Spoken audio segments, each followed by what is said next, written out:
Welcome, Flyers fans. You're listening to Chris Mayer, Flyers Fan Mania 93 on YouTube. All right, so after a handful of days here, the Flyers get a lot of guys back from COVID protocol, get most of the team back together from kind of everything that's kind of happened over the last handful of weeks, and Giroux comes back, Provorov, and the Flyers get somewhat of a normal NHL roster of kind of what they had together, but and Tuesday's game gets postponed for Carolina, so the Flyers didn't play Tuesday. That was, I was pretty glad that was postponed because that would have been a rough game not having as many guys.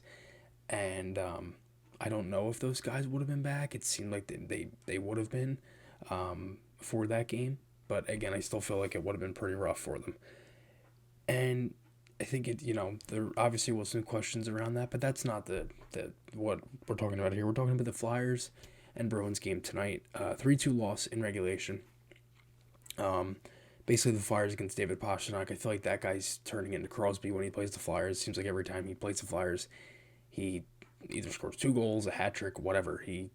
Last year, he had a good game in Lake Tahoe. He had a hat trick against the Flyers last year. He had a hat trick tonight.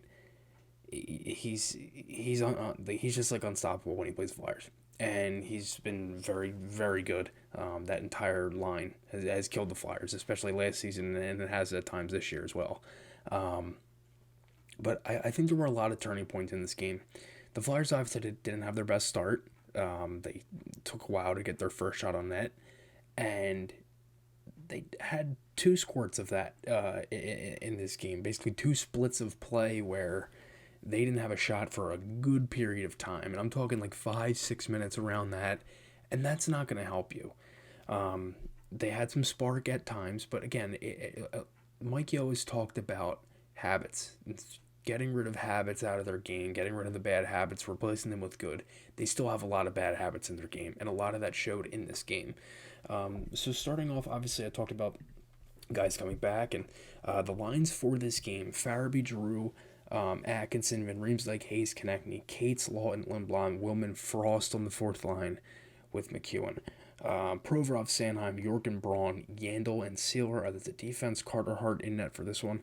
Let's talk about McEwen and Frost and Willman, because that line I thought was pretty good tonight. It had some jump, and the turning points in this game I thought the McEwen fight was one of them. It helped the Flyers. It gave them a little bit of a spark, and they were able to kind of rally the troops a little bit there. They ended up getting a power play that made the game 2-1, because early in the game it was all Boston. They got 2 quick goals, one early off a bad turnover. It was a turnover by Cates, and then it was a bad pass from Lawton that had kind of a funny bounce off the boards there, and Pastrnak scored. Then it was a Bruins power play, 2-0. Pastrnak basically wide open, nothing Hart could do, and it was just a really nice pass for Marchand. Not the best penalty kill from the Flyers either, very lackadaisical, kind of just standing around a little bit.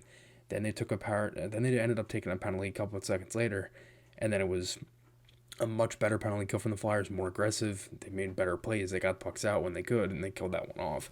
They played hungry as that first period went on, and they had way too many dumps to really get anything going.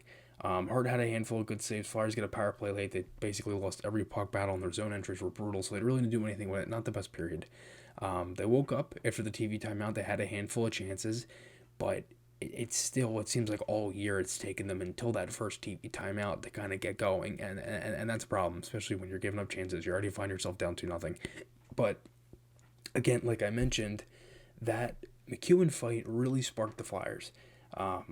They had first shot came around, it was in 11 minutes of game time, it was their first legit shot.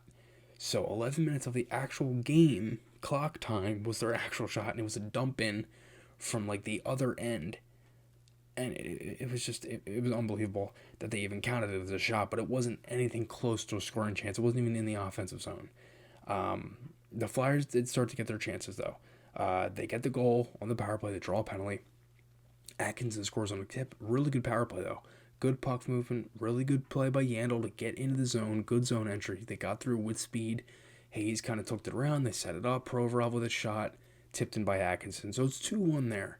And again, they played better after the McEwen fight. Then you get a goal. Then you get a really good shift by the Lawton line. McEwen had a chance in close. Woolman had a nice move along the wall to kind of keep the whole shift going. They had a couple good plays where they cycled the puck. They got pucks to the net. And they had a couple good scoring chances. So all in all, from the McEwen fight down to the power play, down to that shift after, the Flyers started to play better and better and better. And then they go to 4-on-4. Giroux hit Provorov for a one-timer. And then Farabee was thrown on a breakaway. So that was another one. Farabee getting stopped on a breakaway. So then 2 penalties I noticed that weren't called. There was a hit on Sealer and then a slash on JVR. I feel like the Flyers could have got one there, but they don't get one. Farabee would tie the game for the Flyers, 2-2. It was a really nice play. Beautiful play to get around McAvoy there. Fortunate bounce because it went off Atkinson's skate right over to Farabee. So it was a good bounce, good play overall, and the Flyers tied the game. And again, everything down from the McEwen fight really helped them. And then Boston gets a power play. It was a trip on Braun. Hart had a nice save in front, and then Willman kind of takes a penalty that really you don't want to see that get taken. It's one that definitely could have been avoided. I think Willman's played really well, though. I've liked his energy. I've liked a lot of things. I thought he had a solid game overall tonight. Just that's not a penalty you want to take there. And Pasternak scores, and Hart didn't have a stick in front, kind of scrambling. I mean, you see him kind of throw his hands up after the goal because it was relentless at that point. They were just over and over and over again, and Boston would end up scoring there to make it 3-2. Boston then gets a power play right after that. So that was the second sequence where, again, the first period was kind of similar in certain areas. It was a lot of Bruins pressure at times, and then the Flyers would start to play better, and then they took 2 consecutive penalties, and they ended up killing that one off. But Atkinson is a breakaway. He misses shorthanded. So that whole kind of thing, and that was the second penalty on the 5-on-3. So that whole kind of thing from the McEwen fight to the goal to then that shift and then end up tying the game, and then you take a penalty and then they score. It's like everything kind of it just seems like the Flyers can't get a good jumble of minutes together to either be tied or play with a lead or anything like that. Like it's like when one thing goes right, the next thing it just goes bad for them. It's just like the whole chaotic storm of kind of everything that could go wrong that's going wrong for them. And that second was kind of a sequence of it. And really in the third, the third period was kind of boring, honestly, for the Flyers. They had a Konechny chance early on a wraparound. Really good zone entry. Nice pass by Hayes to get through. And it was a good play by Konechny to recognize that he had speed getting in and at least create that chance. And then their next one came a handful of minutes later. McEwen. Again, the good setup by Hayes. Gets McEwen in the slot, and he goes in, he hits the post. And that was it. But that woke the Flyers up. Like, this is the thing. Like, they get a chance and they get woken up again. They haven't been able to kind of continue everything together. And that's kind of the bad habits that Mike Yo's been talking about. Is that's been one of them. Their breakouts early in the first period were bad again. They struggled. Especially the first goal of the game. That's one right there. It's a clean breakout. All Cates had to do was kind of chip that off the glass or try to find somebody. And he couldn't. And then Lawton, it was a bad pass, bad bounce, and Boston scores. It's things like that killed them. And that it's part of the reason why they lost this game. And then you have the 5-on-3 late. That's one of the biggest things. And again, it's so mind-boggling to me with the whole power play. But 5-on-3 delay game, then another delay game. It's like it's a golden opportunity, and when Boston gets a 5-on-3 power play goal, you want to maybe at least match that, and the Flyers barely do anything to test Rask in the whole power play. So there really wasn't anything going. It was just brutal. There was a play. It was just a bad pass by Atkinson to get it to Giroux, and he kind of had to just swing at it. Ended up going to the net, but it wasn't anything crazy. But this was Rask's first game in a while. I thought he looked very good. And again, it's just the 2 shorthanded breakaways, the 5-on-3. There was many opportunities in this game to tie it. You had the post, but again, the Flyers lose by their own fault. Basically, you have 2 sequences of play and good 5-minute jumbles where you don't get any shots or any zone time or anything like that.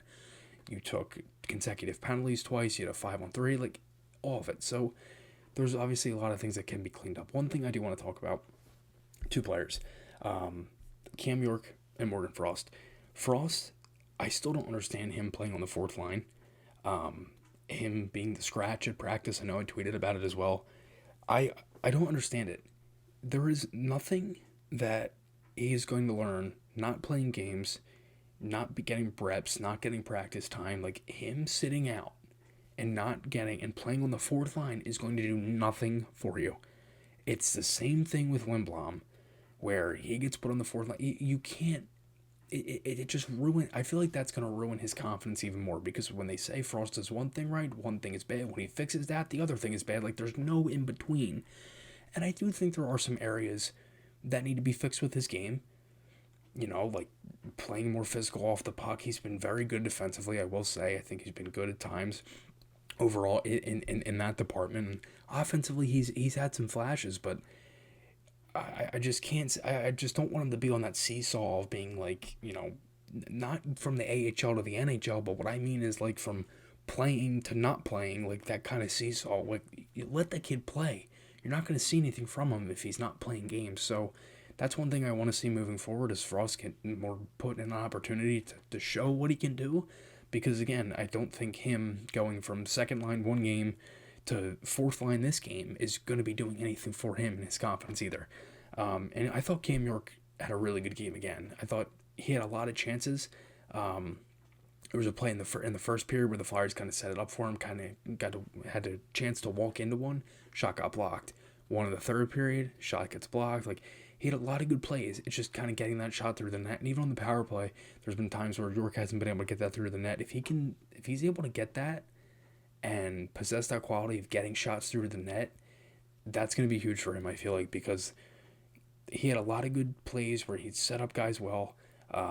He was just overall really solid game defensively. Had a couple good breakout passes as well. But overall, I thought he was one of the Flyers' best defensemen. And with Ristolainen being out on the COVID protocol and everything like that, there's been so many different changes. And I feel like he should definitely stay. I know I said it before, but I feel like he should definitely stay up here for the rest of the year. But Hart was one of the big ones why this game wasn't as close as it was. But yeah, it's a shame with the Flyers right now, because there's a lot of things that are not boding well for them, and this game was another one, and they need points desperately. I mean, there's only so many moral victories, and so long you can look at moral victories when you need points desperately, and this is now a 6-game losing streak for them, and second longest streak, losing streak of the year for them. So it's not been well, but look, it's been a tough year. Obviously, there's been a lot of things that have gone wrong, but again, I try to find the positives with everything, but it's very tough sometimes. And I thought there were bright spots in this one, but not enough to win the game. And again, the missed opportunities, and if over time they can break the bad habits out of their game in certain details, then we'll see what happens there. But one thing I do want to talk about, new sponsor, SeatGeek. You can use code FlyersFanMania. That's all capital letters, FlyersFanMania, for $20 off your first order on tickets. If you concert, Flyers game, anything like that, I'll put a link to that in the description if you want to check that out. Thank you guys so much for the support. I would not be here without any of you watching this video. So seriously, thank you all for the support. It means the world to me. And again, it's a tough one for the Flyers, but Rangers on Saturday, so we'll see what happens there. Remember, guys, podcast articles, those links are on my channel. Hope you guys enjoyed this one. Remember to check out Garrett Group Construction for all your home improvement needs. Also, check out Buttons. You can use code PHI for 10% off. Thank you guys for watching, and I will talk to you all again soon.